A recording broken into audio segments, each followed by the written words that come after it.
Breaking. This wasn't supposed to happen, not like this. One sentence from Benjamin Netanyahu, spoken calmly in front of cameras, has shaken Britain's leadership to its core. And then something even more unthinkable followed. The king spoke. After decades of silence, the crown stepped into the storm. What began as a diplomatic dispute has now turned into a national reckoning, unfolding in real time before the world's eyes. Netanyahu exposes Starmer King, breaks silence. The crisis ignited late last week when Prime Minister Keir Starmer's government quietly moved to suspend key arms-related cooperation with Israel. No speech, no debate, just a short written notice released at the end of the day, the kind designed to pass unnoticed. But it didn't. In Jerusalem, it landed like a direct challenge. And Netanyahu did not wait. Within hours, he made his move. First came the public cancellation of high-level talks with London. Then Israeli officials confirmed British diplomatic access was being reassessed. The message was clear. This was no disagreement. This was confrontation. Then Netanyahu stepped in front of the cameras. No shouting, no anger, just controlled words delivered slowly with purpose. He accused Starmer's government of saying one thing in public while doing another in private, of weakening an ally during wartime, of choosing political comfort over moral clarity. And then came the line that detonated across British media. The British government knows the truth and it chose to hide it. In that moment, the story changed. This was no longer policy, it was exposure. Within minutes, headlines exploded. Commentators spoke of betrayal. Senior MPs demanded emergency briefings. Behind closed doors in Westminster, panic spread. Officials scrambled to contain the damage, but the damage was already done. Netanyahu claimed Israel had warned Britain repeatedly about the consequences of this move. He said those warnings were ignored, and worse, he suggested Starmer had been advised by his own security officials not to provoke Israel advice he allegedly dismissed. As London reeled, the silence from Buckingham Palace grew louder. For days, nothing. No statement, no denial, no reassurance. And then the unthinkable happened. At a private royal engagement, words spoken by King Charles began circulating among journalists. Carefully chosen, calm, but unmistakable.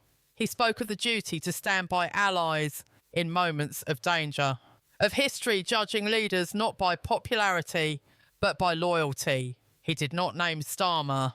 He did not name Israel. He didn't need to. Those words landed like a thunderclap. Britain had not seen a monarch speak this way in generations. Royal experts immediately understood the weight of it. This was not commentary, this was a signal, and once it was out, there was no pulling it back. Public trust cracked, veterans voiced anger, community leaders warned of rising tensions at home. Inside Parliament, allies turned quiet, critics grew bold, and whispers began to spread, carrying a word that ends governments. Netanyahu, meanwhile, said nothing more. He didn't have to. He had already done what few foreign leaders ever managed to do.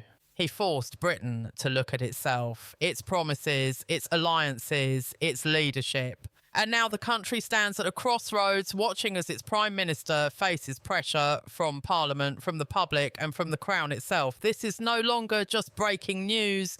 This is history unfolding, and Britain may never look the same again. The pressure only intensified as the hours passed, because what Netanyahu had triggered could not be contained. Inside Whitehall, senior civil servants described the atmosphere as suffocating. Phones rang without answers, emergency meetings stacked on top of each other. One official later admitted the government was no longer reacting strategically, it was reacting emotionally. Netanyahu's accusation had struck at the one thing Starmer could not afford to lose: credibility. Allies began asking quiet questions. If Israel was telling the truth, what else had been concealed? And if Israel was exaggerating, why wasn't Britain responding with force and clarity? The silence from Downing Street became its own confession in the eyes of the public. Then came the leaks. Not dramatic at first, just small confirmations whispered to trusted reporters. A memo existed, warnings had been given.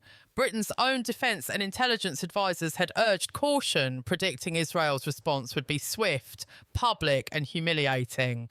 That memo, sources said, landed on Starmer's desk days before the decision was finalised. He read it, and he moved forward anyway. When that detail emerged, the narrative hardened overnight. This wasn't a mistake. It was a choice, and Britain was now paying for it. Veterans were among the first to turn openly. Former officers, intelligence analysts, and decorated soldiers went on record saying Britain had abandoned a long-standing ally under fire.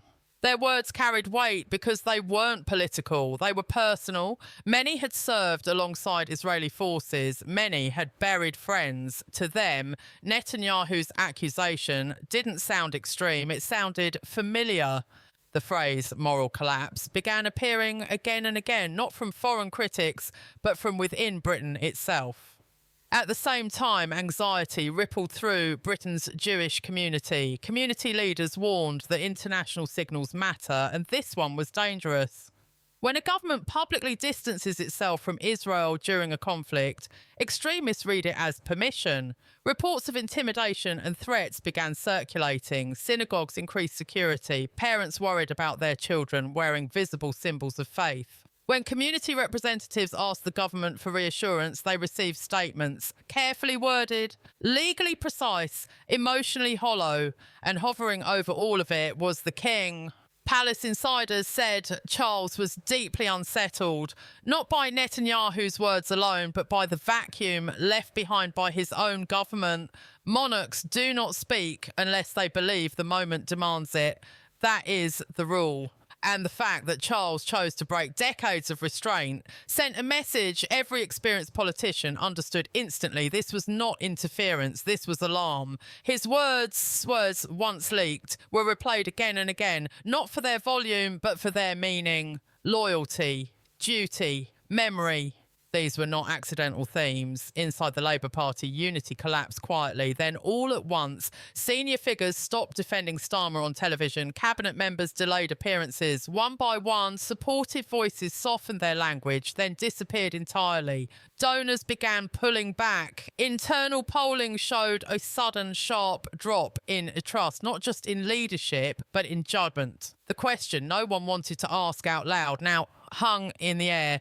If a foreign leader could expose Britain this easily, what did that say about who was in charge? Netanyahu, meanwhile, remained perfectly still. No further accusations, no follow-ups. He allowed Britain to unravel itself. Diplomacy experts noted the precision of it. He didn't need escalation. He had already won the narrative. Britain was now arguing with itself while Israel stood firm, watching. And as Parliament prepared for another brutal week, one reality became impossible to deny. This was no longer about arms or statements or policy disputes. It was about trust. And once trust fractures at this level, it does not heal quietly.